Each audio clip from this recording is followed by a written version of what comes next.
বন্ধুরা, দুইটি পদ্ধতিতে এই প্রবলেমটির সমাধান করা যায়। প্রথমত, আপনি ল্যাপটপ পিসি যাই ব্যবহার করুন না কেন সেই ডিভাইস থেকে হার্ড ডিস্ককে খুলে আলাদা করে নেবেন। তারপর হার্ড ডিস্কের যে পিনগুলো আছে সেই পিনগুলোকে ক্লিন করে নেবেন এবং ক্লিন করে পুনরায় আপনি ল্যাপটপ বা পিসিতে সেট করে নেবেন। এই কাজটি করার পর যদি আপনার কম্পিউটারে এই প্রবলেমটির সমাধান না হয়, তাহলে আপনাকে দ্বিতীয় আরেকটি স্টেপ অবলম্বন করতে হবে। সেটা হচ্ছে উইন্ডোজ সেট আপ করতে হবে।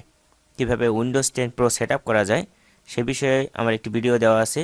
ডিসক্রিপশন বক্স এবং আই বাটন ক্লিক করলে আপনি সেই ভিডিওটি পেয়ে যাবেন। এখানে আমি আমার ল্যাপটপ 450G1 এইচপি এই ল্যাপটপটি খুলে দেখাচ্ছি কিভাবে হার্ড ডিস্কটাকে আপনি আলাদা করে তারপর পুনরায় সেট আপ করবেন। হার্ড ডিস্ককে সেট আপ করার পর যদি আপনি দেখেন যে আপনার ল্যাপটপটি কিংবা কম্পিউটার অন হচ্ছে না, তাহলে আপনি বুঝতে পারবেন যে হার্ড ডিস্কটি লাগানো সঠিক হয়নি।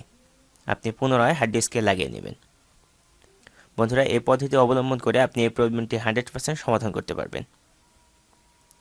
ভিডিও ভালো লাগলে লাইক, শেয়ার এবং কমেন্টস করতে ভুলবেন না। Thanks for watching.